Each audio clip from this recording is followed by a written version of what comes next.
alaykum hammaga. Sizlar bilan 21 Invest. Bugun sizlar bilan o'sha IBS strategiyasi yoki confirmation'ini to'liq darslik qilib ko'rsatib berishga harakat qilaman. Hop, IBS o'zi bitta o'zini ishlatilmaydi IBS'ni. IBS'ni confirmation qo'shimcha tasdiq qilib ishlatishingiz mumkin. Masalan, o'zingizni zonangiz bo'ladigan bo'lsa, buni qo'shimcha qilib ishlatadigan bo'lsangiz, sizda kichkinaroq stop lossli entry bo'ladi. Sniper entry hisoblanadi bu.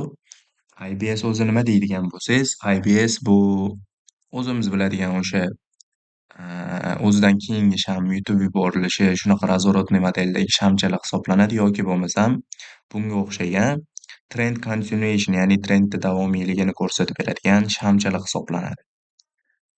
Aytganimdek, buni bitta o'zini ishlatmaysiz hech qachon. Buni birorta strategiyaga qo'shib ishlatadigan bo'lsangiz, stop lossingiz slishkam kichkina bo'ladi. Xo'p, hozirgi svejiy bozordan nimani ko'rishimiz mumkin biz? 15 minutlik time frame 15 minutlik time frame support va resistance bo'yicha ishlashimiz ham mumkin. Bu yoqda bizda resistance zonamiz bor. Mana M15 da. Buni zona qilib olamiz. Zona qilib olamiz. Agar bu yoqdan razворот berib sellga ketadigan bo'lsa, narx razворотный model berib sellga ketib beradigan bo'lsa, bizda birinchi take profitimiz mana bu svejiy RBS zona, ya'ni resistance break support, bu yoqdan qaytib berishi mumkin bo'lgan zona. Ikkinchisi bizda eng yaqin o'ziga support zona hisoblanadi bu. Mana bu. Xo'p, bizda ikkita take profit bor, bu va bu. Endi biz razворотный model qidirib ko'ramiz. 3 minutlik time frame ga o'tamiz. Zonadan bu indikatorimizni yoqamiz. Xo'p, ko'rishimiz mumkinki, zonaga kirgan bitta dona razворотный molot tashab ketgan bozor.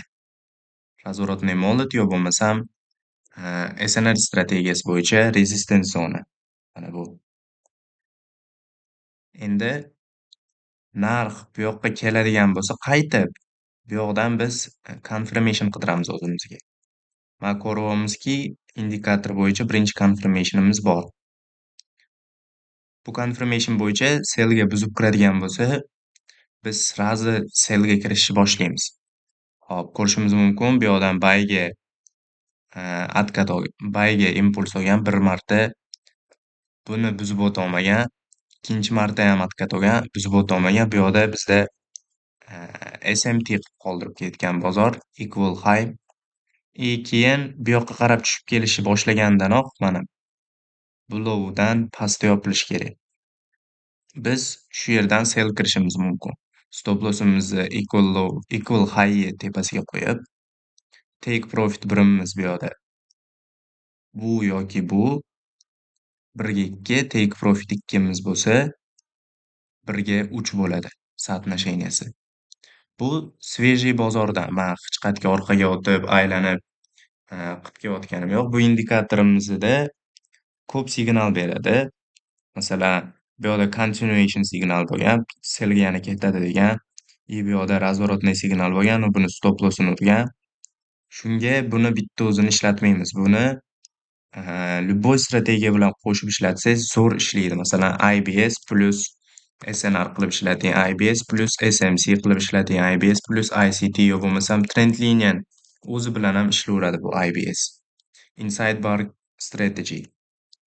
Xo'p, endi kichkinaroq time frame da stop loss bilan kirib ko'ramiz, qarab ko'ramiz bozorda.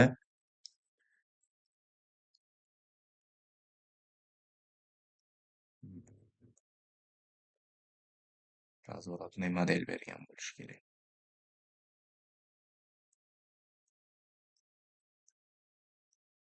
Bu yoqda zona qilib 15 minutlikda SNR qidirib ko'ramiz yana bitta.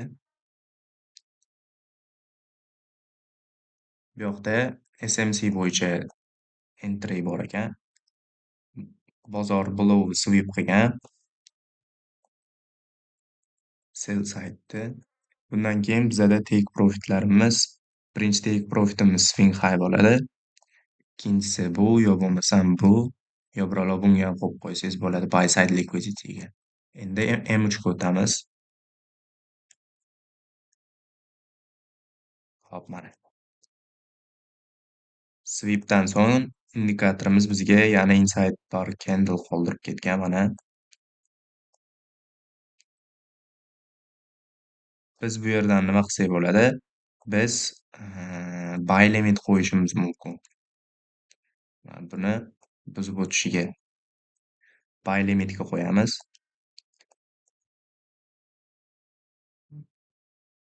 Bu yoqqa. Stop lossimiz bu candle'dan bo'ladi. Bu yoqda ham urmagan o'zi. Stopni urmagan.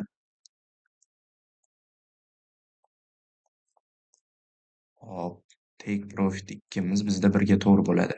Bunga yana qo'shimcha tasdiq qilib, oddiy Fibonacci'sinimi yo bo'lmasam oddiy Fibonacci nima ishlatadigan bo'lsangiz ham 0.5-0.25 zonasidan qayd bergan. Mana.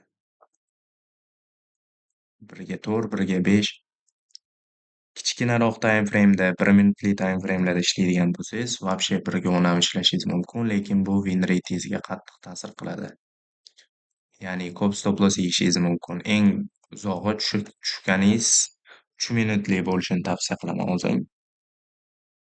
Hop, yana bu yerda ko'rishimiz mumkin.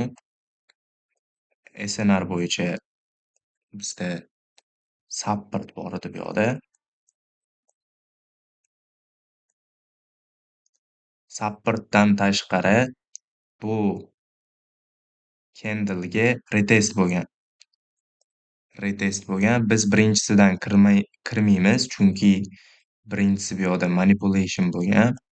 Biz yana bitta qo'shimcha tasdiq kutamiz shu zonani ichida, chunki bizda birinchi tasdig'imiz support turibdi bu yoqda. Ikkinchi tasdig'imiz IBS candle turibdi.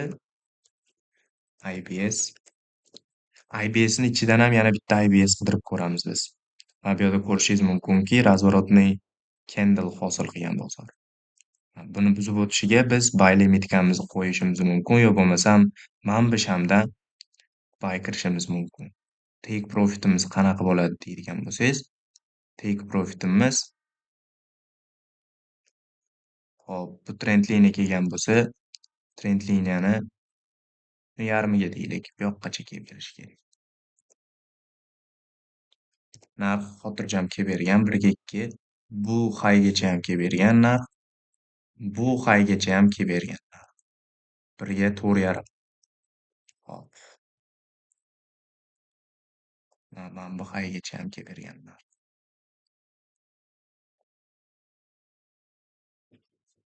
Highgacha. Hop, shu highgacha chiqib bergan 1 ga 4.5. Birinchi impulsi o'zida chiqib ketgan. Bu hech qanaqa bunaqa qaytishlar bilan bezubitkan urib keyin chiqib ketgan joyi yo'q. Birinchi chiqishi o'zida, hop, bizada shu yo'ni o'zida 3 ta qo'shimcha tasdiqlar bilan kirganmiz. Uchinchisi liquidity sweep. Liquidlik sweep qilingan bu yoqda. Birinchi bu yoqni o'zidan kirgan buychilarni stop lossini urgan bozor, keyin yana bitta IBS candle qoldirib, tepaga qarab impuls berib otvorgan. Hop. Bunaqa tasdiqdan men sizga 50 ta ko'rsatib berishim ham mumkin, lekin buni o'zingiz sinab ko'rsangiz bozorda amin bo'lasiz yaxshi strategiyalikka, ishonchlilikka. Bu yoqni o'zida ham mana razворотный candle buyga buzib o'tildi. Hech qanaqa tasdiqsiz M30 da bu yoqqa stop qo'yishingiz mumkin yo bu yoqqa stop qo'yishingiz mumkin. Stop lossingizni bu yoqqa qo'yganingiz ancha yaxshi, chunki bu low'ni yangilaydigan bo'lsa, bozor liquidity ham qilib bungacha borib berishi kerak. Stopingizni bu yoqqa qo'yib, masalan, deylik, Puxayni oling. Mana 1 ga 4.5. Xohlasangiz ishonchliroq Mamxay o'zi bilan ishlang 1 ga 1. Yo bu hayga yo bo'lmasam manba SBR zonagacha ishlashingiz mumkin. 1 ga 3. Shunaqa qilib ishlayverasiz. Bizda bu indikator qanaqa bizda bu indikator bo'limiga kirasiz. Insight bar V2. Insight bar V2 deb yozasiz. Chiqqandan keyin nastroykasiga kirib, buni xohlagan rangingiz qilib olsangiz bo'ladi. O'zi sabzi rang turadi. Xohlagan qizil qilib oling o'zingizga qulay qilib. Bu yerda ham biz ko'rishimiz mumkinki, bozor razворотный model yasamoqda 1 soatlik time frame'da. SMT yaratdi bozor. SMTdan keyin mana bu fair value'ga bunaqani buzdi. I kamiga inside bar candle sellga. Biz bu yon o'zidan kirib, stop lossimizni bu high'ga qo'yib qo'ysak, bu shamni high'iga. Xohlang mana bu lowgacha ishlab oling, xohlang impulsni yarmigacha ham ishlab oling bu yoqgacha. Shunaqa. Buni o'zingizga mos qilib, o'zingiz asosiy strategiyangizga qo'shib ishlatsangiz, stop lossingiz ancha kichkina bo'ladi. I kamiga win rate'ingiz ham oshishi aniq.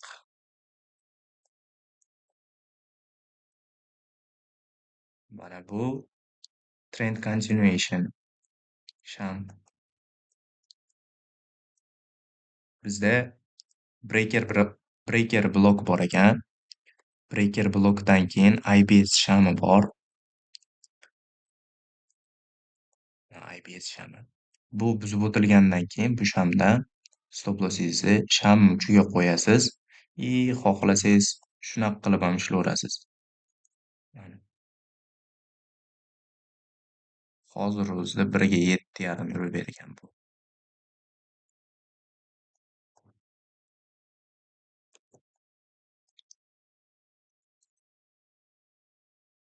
Bunaqa bozorda ishlatishingiz yaxshi buni.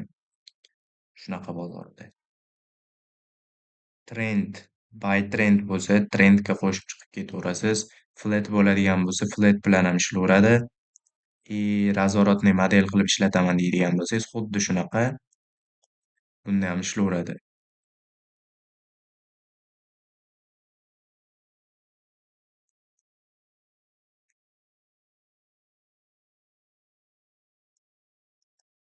Bu yoqda sellga buzib bergan, lekin buy ketgan. Shunga trendga qo'shib yo bo'lmasam birorta tasdig'ingiz bilan ishlaganingiz ancha yaxshiroq sizga. SMTni o'zi bilan ishlaydigan bo'lsangiz ham mana SMTni o'zi bilan 5 minutlik time frame'ga kirib, bu SMT 5 minutlik time frame'da ham bor. Buni buzishiga sell stop qo'yasiz. Stop lossingizni bunga qo'yib, bunaqa qilib ishlab ko'rsangiz ham bo'ladi. Lowgacha 1 ga 4 почти. Shunaqa qilib ishlatib ko'ringlar. Savol va takliflaringiz bo'lsa, kommentariyada yozib qoldirishingiz mumkin. Indikator nomi IBS B2. Xo'p, hammaga rahmat. O'sha aytganimdek savollar va takliflaringiz bo'lsa, kommentariyada yozib qoldiring. Telegram kanalimga ulanish uchun opisaniyada link qoldiraman. Hammaga rahmat.